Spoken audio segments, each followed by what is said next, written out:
কোরআনে কারীমের ভিতরে আল্লাহ তাআলা আমাদেরকে ওয়াজ করে করে শোনান, আহসিবান নাস আইয়ুতরাকু আইয়াকুলু আমান্না ওয়া হুম লা ইফতানুন। তোমরা কি মনে করেছো ঈমান এনেছি এই কথা মুখে বললেই তোমাদেরকে জান্নাত দেওয়া হবে? না না, ও গোলাম বান্দা বান্দিরা শুনে রাখো, ঈমান আনছি বললেই তোমাদেরকে জান্নাত দেওয়া হবে না। তোমাদেরকে কঠিন পরীক্ষা দিতে হবে। পরীক্ষা ছাড়া একটা মানুষকেও আল্লাহ জান্নাতে ঢোকার পারমিশন দিবেন না। পরীক্ষা দেওয়া লাগবো নি? জোরে কোন আল্লাহর কথা, জোরে কোন কার কথা? আল্লাহর কথা। পরীক্ষা দিতে হবে। ঈমান আনছি বললেই আমাদেরকে আল্লাহ ছেড়ে দিবেন না। ভাইরা আমার, আল্লাহু আকবার, আল্লাহু আকবার। এই ঈমানের জন্যে, এই ঈমানের পরীক্ষা পাশ করার জন্যে যুগে যুগে সময়ে সময়ে ওই যে দুর্বল মানুষগুলি, বিলালের মতো মানুষ, আম্মারের মতো মানুষ, সুহাইবে রুমির মতো মানুষ, দুর্বল একেবারেই অসহায়, এরা কালমা পড়ে মুসলমান হয়েছেন। এই মানুষগুলিকে নিয়ে আল্লাহর নবী এই দল নিয়ে মদিনার অলিতে গলিতে, মক্কার অলিতে গলিতে কালিমার প্রচার শুরু করেছেন। কালিমার প্রচার করতে করতে, দাওয়াত দিতে দিতে এই পর্যন্ত দাওয়াত চলতেছে। কালিমার দাওয়াত কিয়ামত পর্যন্ত কালিমার দাওয়াত চলবে। চলবে কি চলবে না? জোরে কর, চলবে কি চলবে না? চলবে। আচ্ছা আপনারা বলুন তো, আমরা কি দুনিয়াতে আইছি না আমরারে পাঠাইছেন? পাঠাইছেন। আমাদেরকে কে পাঠাইছেন? সবাই বলেন, কে পাঠাইছেন? আল্লাহ। পাঠাইলেন কেন? এটার একটা কারণ আছে নি? এটার একটা অবশ্যই কারণ আছে। আমরা তো ইচ্ছা করে আসি নাই, আমাদেরকে আল্লাহ পাক পাঠিয়েছেন। কোরআনে কারীমের ভিতরে আল্লাহ তাআলা আমাদেরকে ওয়াজ করে করে শুনান, ওয়ামা খালাকতুল জিন্না ওয়াল ইনসা ইল্লা লিয়াবুদুন। মানুষ আর জিন জাতিকে আল্লাহ পাক পৃথিবীতে পাঠিয়েছেন আল্লাহর গোলামি, আল্লাহর ইবাদত করার জন্যে। ভাইয়েরা আমার, এই ইবাদতরা হইতে হবে আল্লাহর হুকুম অনুযায়ী ইবাদত, আমার নবীর সুন্নাহ অনুযায়ী ইবাদত। ইবাদতরা কিন্তু মন গড়া কেউ যদি করে তাহলে ওই ইবাদত আল্লাহর দরবারে গ্রহণ হবে না। জোরে কোন ঠিক কিনা? জোরে কোন ঠিক কিনা? ভাইয়েরা আমার, হযরতে বেলাল হাবশী গোলাম ছিলেন, উমাইয়ার গোলাম। বেলালের বাড়ি কিন্তু মক্কায় না, বেলালের বাড়ি হইল আফ্রিকা, হাবশী নগরে। ওইখান থেকে আইসা মক্কায় বসবাস করে। মক্কার লোকেরা বেলালকে বাদাইম্মার করে বাদাইম্মা ডাকে।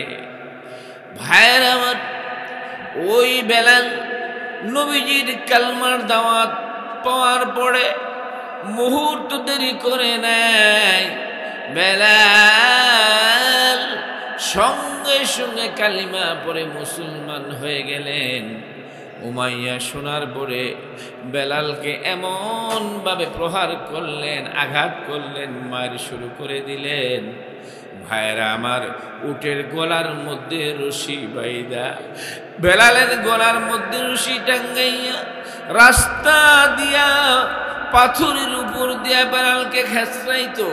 বেলালের গোশতগুলি, চামড়াগুলি খসে খসে পড়ত। এরপরও বেলাল এই অবস্থার মধ্যে আল্লাহু আহাদ, আল্লাহু আহাদ বলে চিৎকার মারত, সুবহানাল্লাহ। ভাইয়ের আমার, একদিন হযরত আবু বকর ওই বেলালের কাছ দিয়া যায়, ডাক দিয়া বলে, বেলাল এত জোরে জোরে আল্লাহকে ডাকিস না, আল্লাহু আহাদ বলিস না বেলাল রে। যদি জোরে জোরে বলস তাহলে তোর আরো মাইরের স্টিম রুলার চালাইয়া দিবে, বেশি বেশি মারবে। আস্তে আস্তে বল রে বেলাল, আমার আল্লাহ এমন এক আল্লাহ, আস্তে ডাক দিলেও শুনে, জোরে ডাক দিলেও শুনে, পানির নিচে ডাক দিলেও শুনে, পাহাড়ের ভিতরে গুহার ভিতর থেকে ডাক দিলেও শুনে, মনে মনে ডাকলেও শুনে। শুনে কি শুনে না? জোরে কন। আমার আল্লাহ এমন এক আল্লাহ, মনে মনে তুমি কি চিন্তা করো, চিন্তা কি করবা, এই খবর আল্লাহ জানেন। আল্লাহ তাআলা বলেন ফায়াগফিরু লিমান ইয়াশা ওয়া ইউআযযিবু মান ইয়াশা ওয়াল্লাহু আলা কুল্লি শাইইন কাদির। মনে মনে কি চিন্তা করো, ওই চিন্তার খবরও আল্লাহর আছে। আবু বকর বলে বেলাল আস্তে আস্তে ডাক, জোরে জোরে ডাকিস না, তোরে মারবো বেশি। বেলাল বলে আচ্ছা মুরব্বী, আপনার কথা আমি শুনলাম। এইবার পরের দিন আবু বকর আইসা দেখে কালো, বেলাল আর কালো নাই, শরীরটা রক্তে লাল হয়ে গেছে, পাথর বুকের উপরে চাপা দিয়েছে। এরপরও বেলাল আল্লাহু আহাদ আল্লাহু আহাদ বলে চিৎকার মারতেছে। আবু বকর বলে কি রে, ও বেলাল, আমি না বলেছিলাম আস্তে ডাকার জন্য, তুই দেখি আরো জোরে জোরে ডাকস। বেলাল বলে আস্তে ডাকলে আমি শান্তি পাই না। এইবার আবু বকর বলে আস্তে আস্তে ডাক। এবার চলে গেলেন। আবার পরের দিন আবু বকর আসলেন। এ বেলাল, এত জোরে জোরে কেন ডাকস রে বেলাল?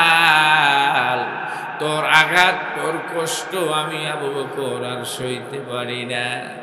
বেলাল বলে আবু বকর গো, কেন আমি জোরে জোরে ডাকি আপনি জানেননি? বলে না। আবু বকর, আমি যখন আল্লাহু আহাদ আল্লাহু আহাদ আল্লাহ এক এক বলে যখন চিৎকার মারি, উমাইয়ার লোকেরা, যুবকেরা যত মায়েরা মারে মারে, এই ডাকের কারণে এই মায়ের আঘাত আমি বিলাল বিন্দু পরিমাণ টের পাই না। সুবহানাল্লাহ বলবেন না? কোরআনে কারীমের ভিতরে আল্লাহ তাআলা বলেন আহসিবান নাসু আইয়ুতরাকু আইয়াকুলু আমান্না ওয়া হুম লা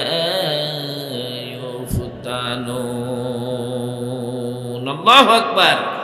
ভাইয়েরা আমার, এই বেলালের ঈমানকে পরীক্ষা করা হবে।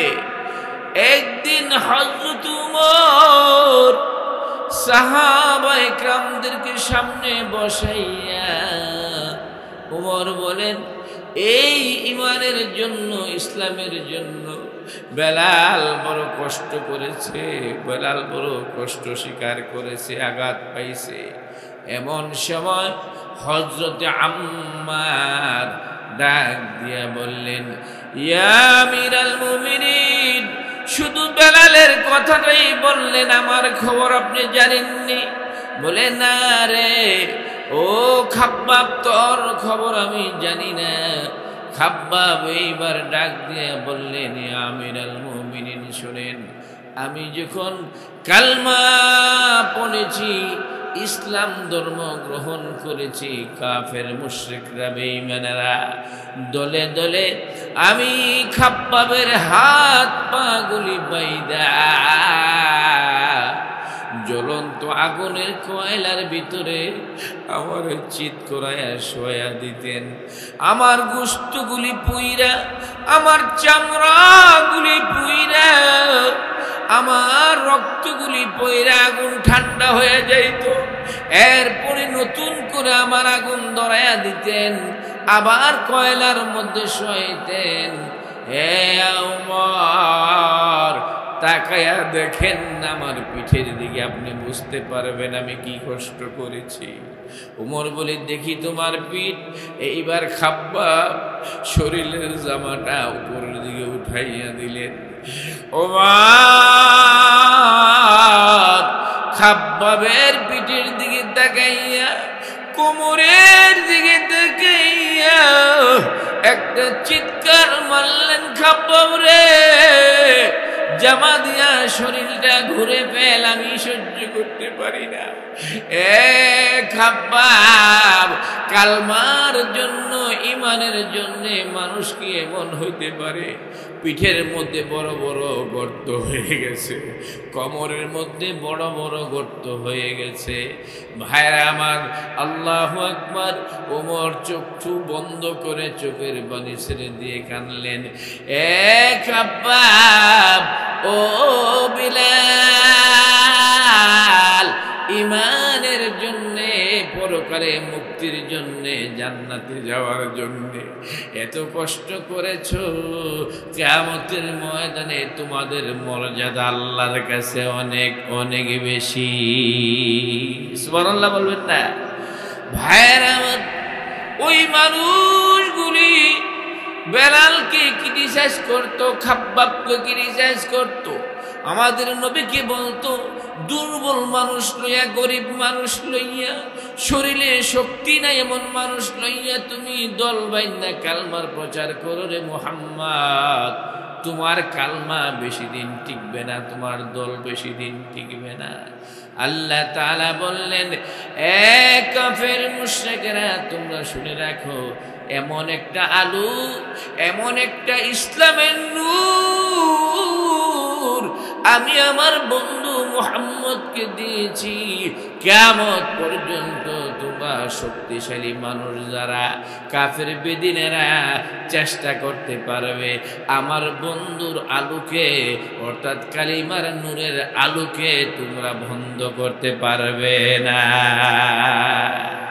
কোরআনে কারীমের ভিতরে আল্লাহ তাআলা ওয়াজ করে কোন শুনান, ইউরিদুনা লিইউতফিউ নূরাল্লাহি বিআফওয়াহিহিম ওয়াল্লাহু মুতিম্মু নূরিহি ওয়ালাউ কারিহাল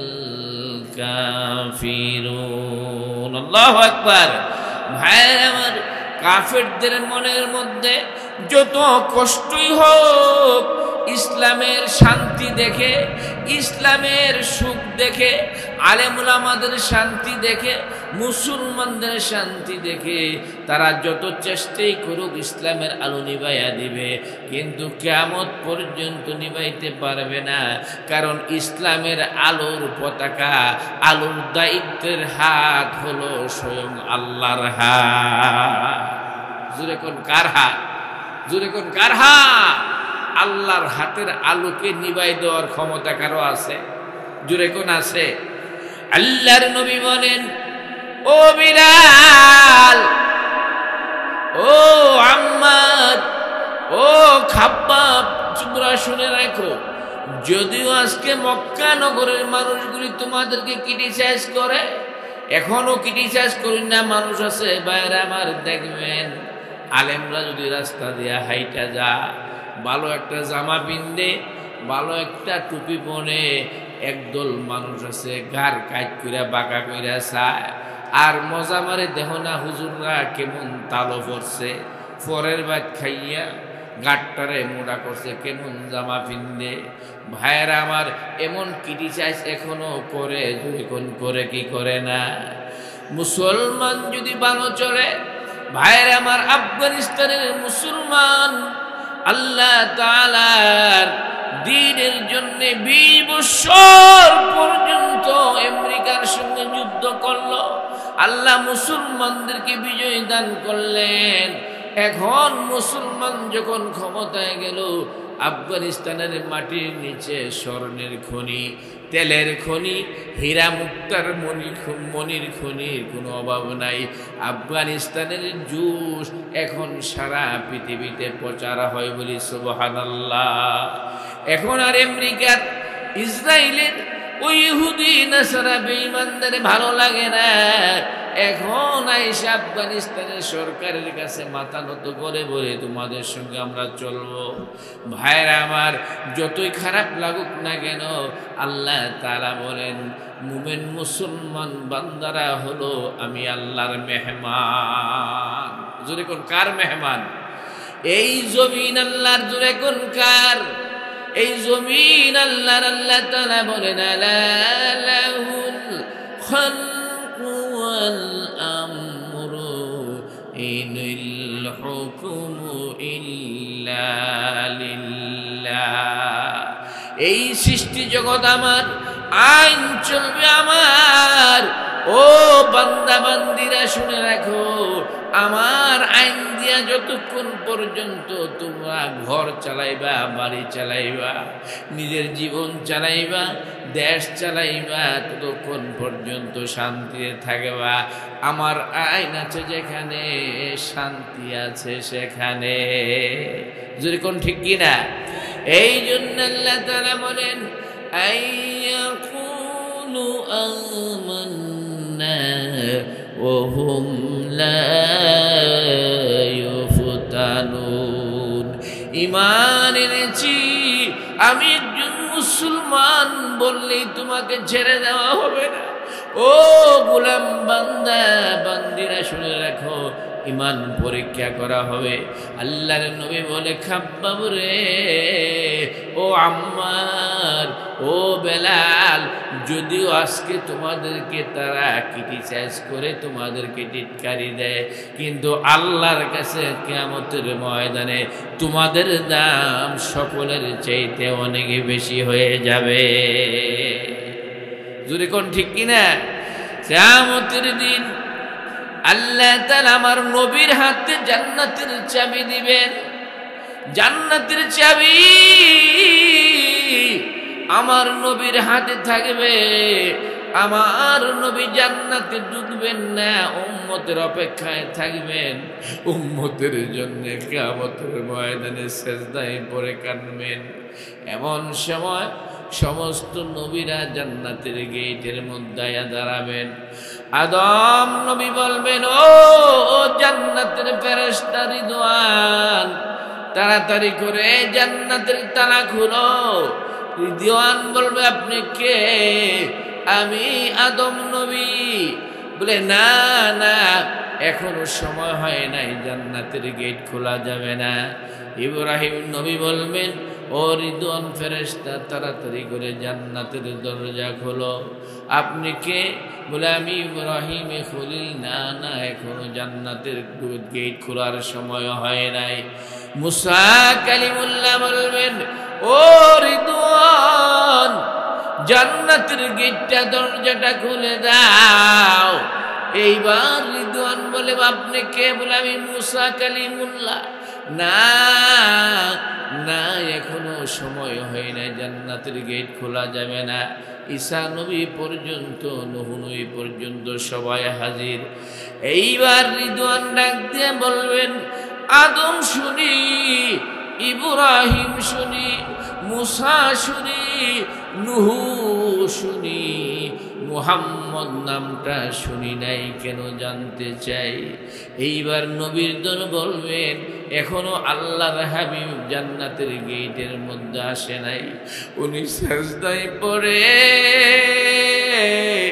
ও নবীর উম্মত, মহিলা পুরুষ যুবক যুবতী শুনো, সিজদায় পড়ে নবীজি কাঁদবেন, ইয়া রাব্বি ইয়া হাবলি উম্মতি, ইয়া রাব্বি ইয়া হাবলি উম্মতি। আল্লাহ আমার উম্মতের কি অবস্থা, আল্লাহ আমার উম্মতের কি অবস্থা। এইবার রিদওয়ান ফেরেশতা বলবেন, ও নবীরা, রাসূলরা, পয়গম্বররা শুনে রাখেন, যতক্ষণ না পর্যন্ত আমার নবী জান্নাতের মধ্যে না ঢুকবে ততক্ষণ পর্যন্ত কোন নবী পয়গম্বর জান্নাতে ঢুকতে পারবে না। সুবহানাল্লাহ বলবেন না? আরো জোরে কোন?